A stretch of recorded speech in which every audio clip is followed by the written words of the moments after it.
Les Belles Lettres lancent une collection intitulée Bibliothèque chinoise. Cette collection est le fruit d'une rencontre entre 4 personnes. D'une part, Caroline Noireau, présidente des Belles Lettres, et moi-même Marie-Josée Dopp aux Belles Lettres. D'autre part, Anne Cheng et Marc Kalinowski. Anne Cheng est professeure au Collège de France, titulaire de la chaire d'histoire intellectuelle de la Chine. Marc Kalinowski est directeur d'études à l'École pratique des hautes études, spécialiste de l'histoire culturelle de la Chine ancienne et médiévale.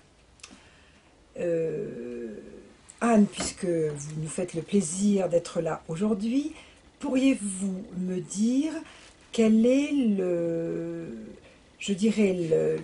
la genèse de cette collection et quel est son but? Et dans quel genre littéraire nous allons publier dans cette collection?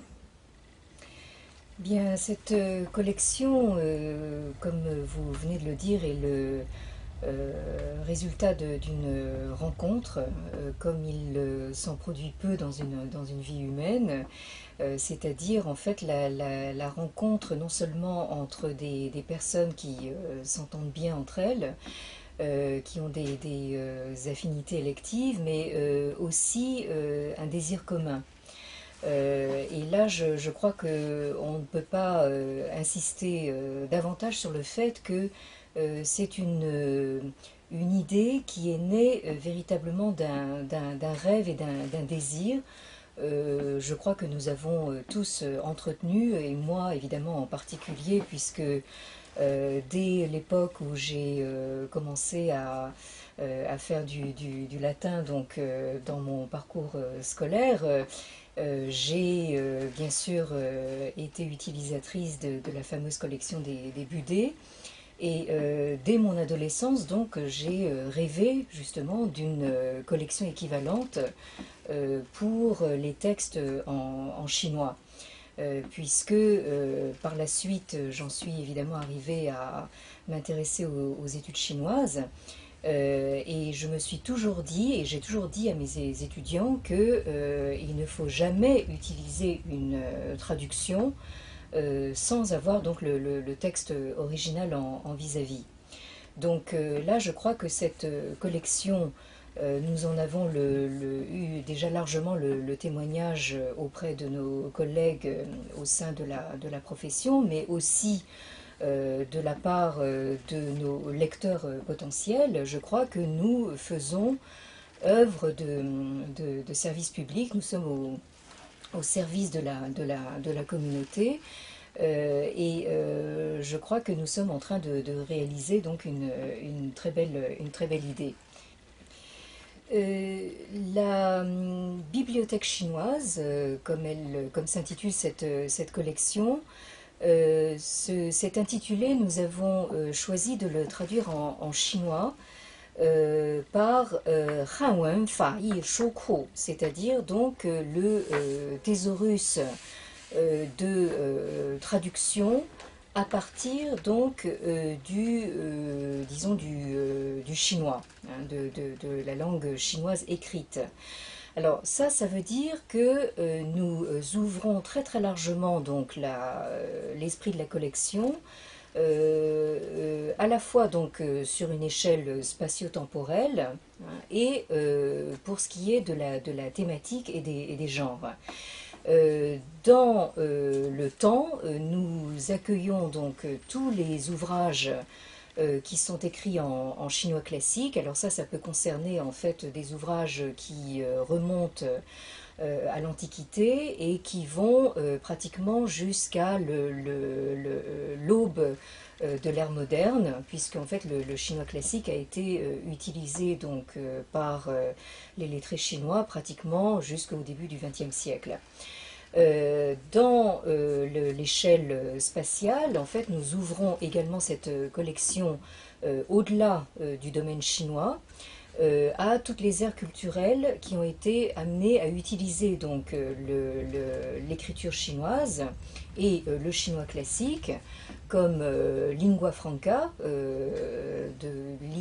langue de communication entre les clercs, et qui a concerné donc notamment l'ère japonaise, l'ère coréenne et l'ère culturelle vietnamienne. Ça, ce sont vraiment les principales aires culturelles concernées. Donc là, nous accueillons également donc, tous ces domaines-là. Et pour ce qui est donc des genres, là aussi, nous restons très ouverts. Nous ne nous cantonnons pas au domaine simplement classique des textes dits philosophiques ou historiques. Nous ouvrons également en fait au genre poétique, par exemple au genre épistolaire. Là, nous avons déjà en fait des ouvrages qui sont programmés dans la collection, des ouvrages historiques. Et également des genres qui ne figurent même pas en fait dans disons le catalogue européen, puisque nous aurons bientôt aussi des commémorations qui sont un genre littéraire particulier donc à la tradition chinoise. Eh bien, donc, nos deux ouvrages donc, inauguraux concernent en fait la période des Han. Cette dynastie Han est une dynastie tout à fait capitale et fondatrice dans l'histoire impériale chinoise, puisqu'elle a duré 4 siècles entre le deuxième siècle avant Jésus-Christ et le deuxième siècle de l'ère chrétienne. Donc là, les deux ouvrages que nous proposons en inauguration donc, de cette collection ont été écrits au beau milieu donc, de cette dynastie des Han. Alors, le Fayen de Yang Xiong, dont le titre signifie en fait les paroles modèles, dans la mesure où il s'agit en fait d'une sorte de pastiche des entretiens de Confucius. Donc là, nous avons un auteur des Han donc, qui a vécu en gros en fait, au tournant de l'ère chrétienne, donc au beau milieu de cette dynastie Han.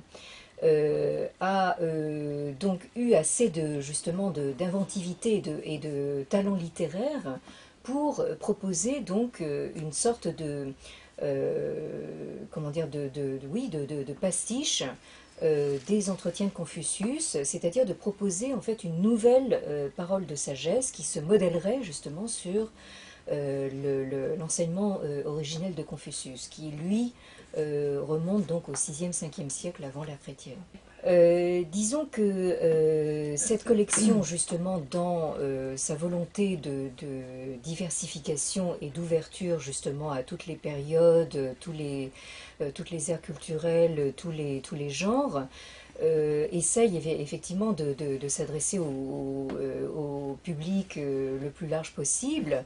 En fait, le but de la collection, pour résumer, au fond, c'est véritablement de faire entrer donc les humanités donc en chinois classique aux côtés donc des humanités grecques et latines.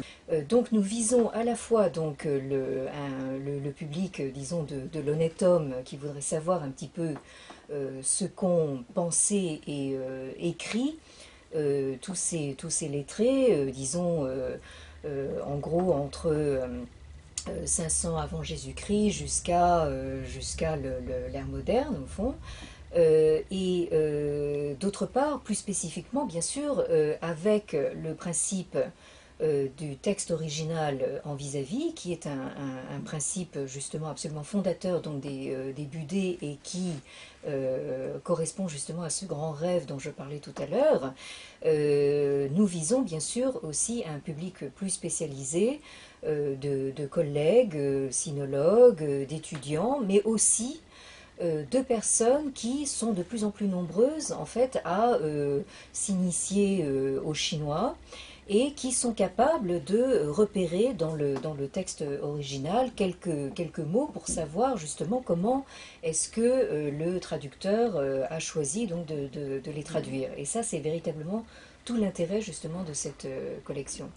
Je vous remercie et je souhaite bon vent à cette collection.